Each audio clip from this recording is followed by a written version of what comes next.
Vous allez découvrir, donc, comme Monsieur Laplace et Monsieur Vino viennent de le rappeler, on a allié un peu ici la modernité, avec donc des écrans, des vidéos, des bornes interactives, à l'histoire, avec des textes qui ont été écrits patiemment par toute l'association. On a pensé des niveaux de lecture différents pour que tous les publics puissent trouver ici leur compte. On a un premier niveau de lecture qui est assez général et qui permet de donner une première vision d'ensemble des différents thèmes et qui donne accès ensuite à des focus, à des niveaux d'information complémentaires pour qu'aussi les spécialistes et les érudits dont vous en êtes puissent retrouver ici toutes les connaissances de cette période. Ce que je vous propose, c'est de vous présenter rapidement le fonctionnement sur celle-ci et ensuite on passera dans les autres salles pour regarder les films. On a pensé un parcours qui est chronologique. On a 5 stations. Cette première station pose le contexte qui préfigure à la Révolution et les premières années jusqu'à l'arrivée de Saint-Just à Paris.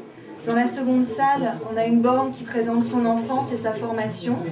Et ensuite, on suit son parcours jusqu'à Thermidor.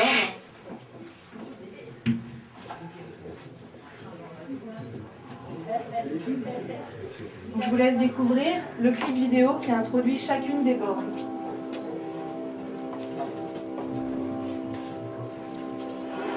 « 1788.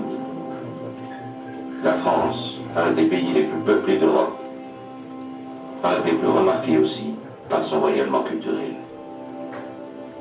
Et bien dans ce pays royal, les inégalités du système monarchique se font ressentir de plus en plus violemment. D'est en ouest, du sud au nord de notre territoire, le peuple est mécontent. Les paysans, les territoires, mais aussi la bourgeoisie. La révolte gronde. Le soulèvement est proche.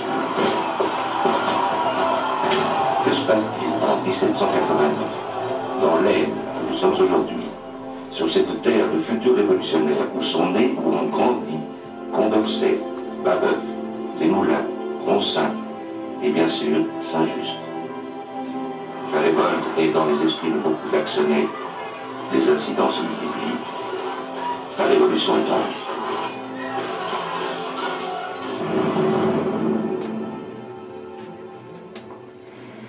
Donc vous avez pu le voir, on est sur un format très court. Tous les petits clips vidéo qui introduisent les bornes interactives font en moyenne 1 minute, 1 minute 10. Ils sont pensés vraiment comme une introduction pour ensuite inciter le visiteur en lui donnant des premiers repères qui sont complétés par le panneau où on a quelques dates chronologiques et à chaque fois une citation qui nous a semblé à tous symbolique du thème traité et qui ensuite permet aux visiteurs de naviguer donc, dans une borne interactive qui est présentée sous la forme d'un ouvrage dont vous tournez les pages simplement en cliquant à chaque fois donc, sur les bords de page. Pour chaque station, vous avez un petit quiz notamment pour les plus jeunes qui peuvent s'essayer et puis ensuite aller chercher les réponses dans chacune des bornes que vous retrouvez à chaque fois ici.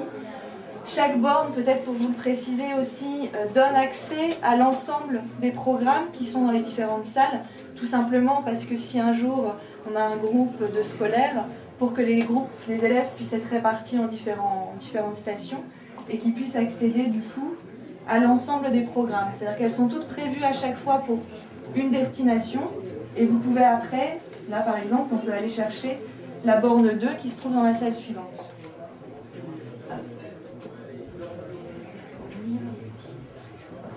Français-anglais, là. Voilà, en 2 langues.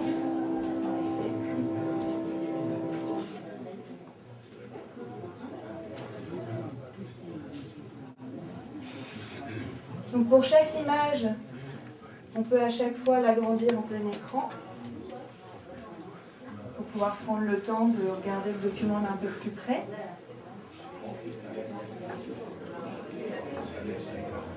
Et donc voilà, ça se présente à chaque fois comme ceci. Donc on est sur des textes qui sont assez courts, qui permettent de donner un aperçu général, des images qui viennent illustrer, et sur lesquelles vous avez à chaque fois la possibilité de zoomer. Il y a parfois des petits jeux qui ont été intégrés, et là encore, toujours pour le jeune public ou moins jeune d'ailleurs. Par exemple ici, voilà, on a essayé d'inciter le visiteur à regarder un petit peu de plus près cette gravure de l'encyclopédie en posant une question. Et c'est en venant repérer sur l'écran les différents éléments qu'on a la réponse aux questions. Et vous avez à chaque fois les niveaux complémentaires pour en savoir plus, avec parfois des diaporamas,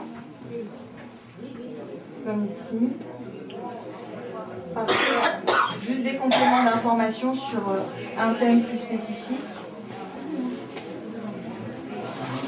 Ou des petites questions qui vont donner un complément d'information sur l'image.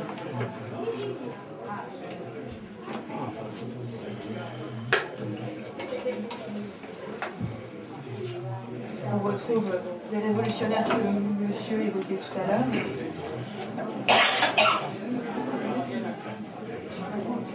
Et en fin de chaque station, la petite transition qui du coup poursuit le parcours et incite à passer dans la salle suivante.